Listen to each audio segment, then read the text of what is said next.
Welcome to the Hire Yourself podcast. My name is Pete Gilfil, and I'm here with Nat Truitt, my business partner. We're super excited. We like to inspire people to become entrepreneurs and teach them a whole bunch about business. Good morning, Nat. Hey, Pete, how are you doing? Oh, I'm awesome. I am awesome. Boy, I couldn't ask for a better day. Yeah, I can't believe it. Things seem to be heating up finally. It's warmed up. I think we had, 87 degrees the other day in Chicago? Heating up, I tell you, the week before that, it's snowing, it's 26 degrees, 87 degrees, or excuse me, 87 degrees, right? So well, I wish it was 97 degrees. So I thought when you said that things are heating up, I thought you were talking about the U.S. economy. Did you see the stats? 6.4% growth in the first quarter. Best growth since we've had in a quarter since 1984. Explosive growth. I know the housing market's going crazy. I know people are like having bidding wars to buy houses. It's really going. It's hot. Yeah, stock market, right? And and when we talk a little bit about because we're always talking about franchising, even during the pandemic when things were really slow, there were 12,000 franchise locations added to establishments added. So even during a tough time, so now as this economy's heating up, we're going to see more expansive growth in franchising. Yeah, I see that. I think we talked in our last podcast, a lot of the guys that I have been working with are opening up their second, third location. They've been doing that and really putting the pedal to the metal right now. Yeah, and I think, when we talk about investing in franchises, prior podcast, we talked a little bit about this idea of buying an existing one. Today, I thought what we'd do is we talk about the pros and cons to buying a new franchise. What do you think? Yeah, I love that. All right. When you say new, tell me what you're thinking about. So you're investing in it, you're a startup, so you're buying a new territory to develop a service-based franchise concept, or you're buying a territory to open up a new location for a franchise concept. Okay, are you talking about a franchise that maybe has less than 100 locations, or you're just talking about? It could be a new franchise concept. It could be a franchise concept's got 100 locations as long as you're developing a new territory, whether it's okay. So you're saying new, like opening a new location for a brand. Perfect. Yeah, love absolutely. It. So let's talk a little bit about the pros. So one of the pros, if you decide instead of buying an existing one, you decide to open up a new franchise location, I think there are some benefits associated with the cost, right? You get some better incentives with the franchisor if you kind of invest in starting, you're an early adopter. Yes. I remember when I was bought my senior care franchise. And I was actually probably around number 100, 118, I think, actually, to be specific. But I do remember the franchise fees were I thought they were huge at the time. But then, 3, 4, 5 years later, I'm like, wow, I really, I got a good deal by investing a little bit early with that. Yeah, so sometimes you get a better deal on the franchise fee. And if you decide to be a multi-unit owner, you can get some discounts, right, associated with that. But you also, I find that a lot of times the territories are bigger when they're first starting out, right? So you can get territories that are bigger. And then one of the other things that you see some franchisors do, like if you buy 3 territories, they give you a 4th territory free. Have you seen that? Buy 3, get 1 free. That's just like the ice cream shop. If you buy 3 quarts, you get 1 free. Yeah, well, that's not a bad way to leverage your capital, though. Exactly. When you're getting a lot bigger territory. So certainly lower costs, being a little bit an early adopter. I know when I bought my master franchise, I was an early adopter, one of the new ones. So I got a little better, I believe, better value or better discount in the way in which I negotiated it. So I think there are ways in which if you decide to start new, you can get into it, bigger territory, maybe a little less expensive in terms of the territory, stuff like that. When we also talk about starting a new territory, what about this opportunity to scale, right? So talk to me a little bit about that. One of the benefits is you can scale, right? That potential growth. Yeah, when you're investing in kind of an up and coming or emerging brand, a lot of times there's like wide open territory, so you can scale up a little bit easier. I know sometimes like I get asked about Orange Theory and Chick-fil-A and a lot of these brands all the time, and it's like, oh, sorry, the territory you want is not available. So a lot of times it's nice to get in a little bit early, and then you can kind of gobble up the territory that's in your backyard that you have relationships with, and then expand and grow as big as you want. Yeah, I kind of use the term growth insurance, right? You have the Exactly. ability to set up where you want to go, and you get a development schedule so you can open up those locations, develop those territories in your term. So Mhm. there is a real advantage to being able to grow. And when we talk about growth, growth can happen in two different ways, right? So you can scale a franchise concept of horizontally, so you can open up multiple locations, a big geographic area, right? Or you can scale vertically, right? Where you can have a specific territory and you can have multiple different brands within a family. So let's pick, for example, in-home businesses where they come to your house. So like they could come and they could own a painting franchise and a roofing franchise all under the umbrella, and you could scale with multiple different brands in one geographic area. Yeah, I know. I like to watch Shark Tank quite a bit, and one thing that they a lot of times will ask entrepreneurs, "What's your cost per to acquire a customer?" Right?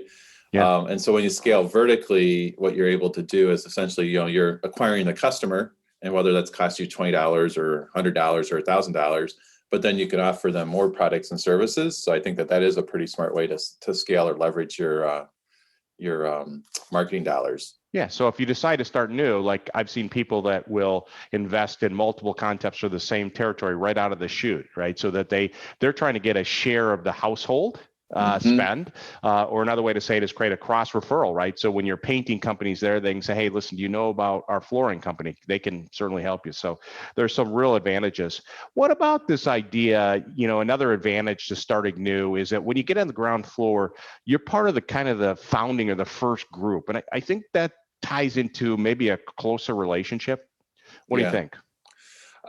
Yeah, like going back to my senior care days, I definitely felt like, that was true. We did everything with the original founders from discovery day to training. The founders presented training. You kind of have like that graduating class that goes through training. So there was, I think maybe like 10 other people or buyer groups that were going through training. So you kind of have that nice little camaraderie with those your original graduating class from training. And it's just like very, you call, they pick up the phone, you can talk. It's like there's no, it's very flat typically at the beginning. So, and they're just like so focused on you being successful too, which is kind of nice because, they need you to be successful because they're looking long term. They want to be able to have, 1,000 locations. So they need their first, couple hundred to be really, really strong.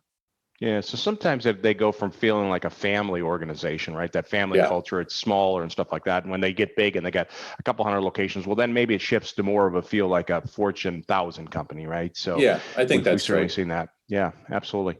One of the other things, if you're an early adopter and you invest in a franchise concept to develop that territory, bottom line is that sometimes they're a little bit looser in terms of the requirements because they're still trying to figure it out, right? Have you seen that?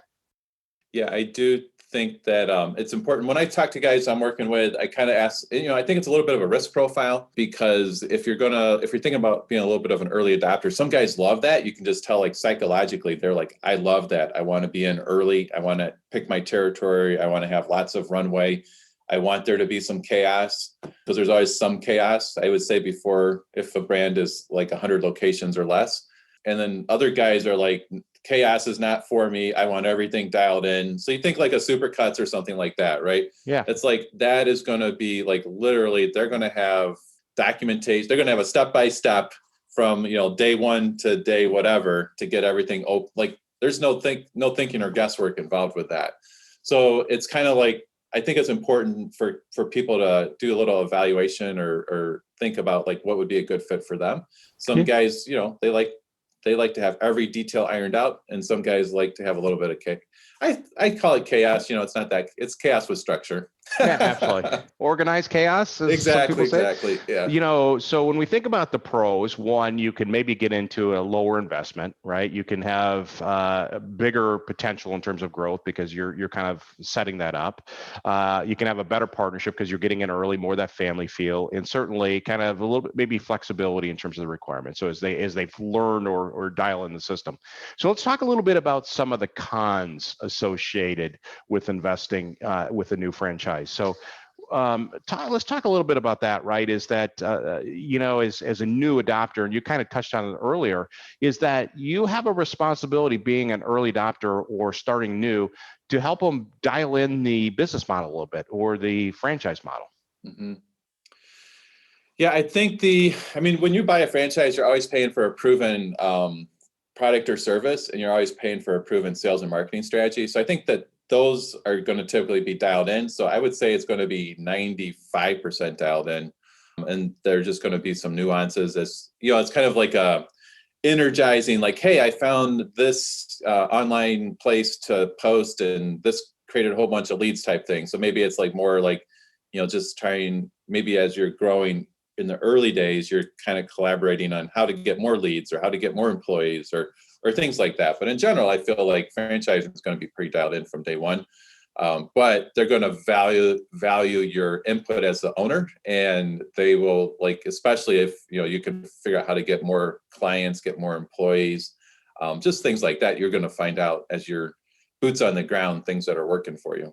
Yeah, absolutely. I think they if a good franchisor is going to listen to the franchisees, right, and they're going to basically do that. And as franchisees are talking to each other, they're also learning. So I think there's like anything else, you're building this franchise network, and everybody's in it together. And the idea is we grow together, we learn together, we grow together. So I think that there's just added responsibility. That's not bad. It's just there's just added weight to you as a franchisee. And then the other thing, and you touched on this earlier, is that as you become and you start anew, there's just a little bit more risk associated with it. Yeah, I think that's right. I think in general, the rule of thumb, I think, is, there's a couple of gates or thresholds. One is kind of like 30 or more locations open, and then the other one is 100 locations or more open. So anything that's 30 or less is definitely going to be considered early adopter.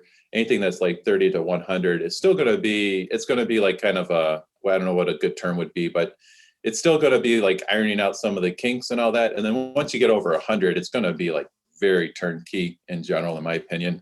So it's like I said earlier, some guys love it, and other guys are just like, I just want everything ironed out already. So yeah, right. So the cons is, as we think a little bit about this idea of starting something new, is you just have maybe more responsibility to help develop the franchise system, learn and get better, and there's just higher risk to being early adopter, right? It's just that's just the nature of it. But when you weigh the two, the ability to have growth and kind of unlimited, lower costs, better growth potential, better partnership, more flexibility. I think really, as you take a look at this idea of investing in a new franchise concept, you come with your business acumen, your leadership skills, you leverage a system, but there seems to be more pros to starting a franchise concept new than cons. Yeah. And it's kind of interesting, like right here in Chicago, like ironically, there's a guy that lives in my town that owns, I don't even know how many Jimmy John's he owns at this point. Last time I heard, but it was like 5 years ago, was like 28. And everybody's like, oh, that's so genius. But, he was an early adopter, probably almost 20 years ago, opened up one store himself, and then just kind of started stacking on stores. And so hindsight's always 20/20, right? So, I remember my grandpa would tell me, because he grew up in Chicago too, where McDonald's was started. So he knew some of the early guys, but he never invested, right? So it's like you kind of have those two different paths. You can hit, if it hits your radar, it might be a good idea to jump in and build a real dynasty or family generational wealth. The other thing is Orange Theory, right? I swear I get asked about Orange Theory every week, but they're pretty much sold out in the US. Yeah. But if you could go in the Wayback Machine like 10 years ago and be like, I want to open up 10 locations in Chicago, or I want to open up 30 locations, Massage Envy would be another one. Yeah. Like there's so many examples of the benefit of getting in early, but you do have to, I guess you're betting on yourself a little bit, and you're betting on the brand, and, taking that ride together. Yeah, absolutely. All right. So the verdict is in. Bottom line is I think there's more pros than cons. So awesome. Well, Nat, it's been a pleasure with you today. Right. Let's go out, and hopefully it'll continue to heat up outside. I'm going to work on my suntan. Oh, is that a shot because I'm bald? Exactly. Reflection. I was like, whoa. Yeah, that's not the sun, buddy. That's the glare off my top of my head. Appreciate that. All right. Have a great week. Thanks. All right. Bye-bye. Thanks for listening to the Hire Yourself podcast. For more resources, check out our website at hireyourself.com. And remember to subscribe to this podcast to receive each episode. Please leave us a rating, and we'd love to hear your feedback or suggestions for topics.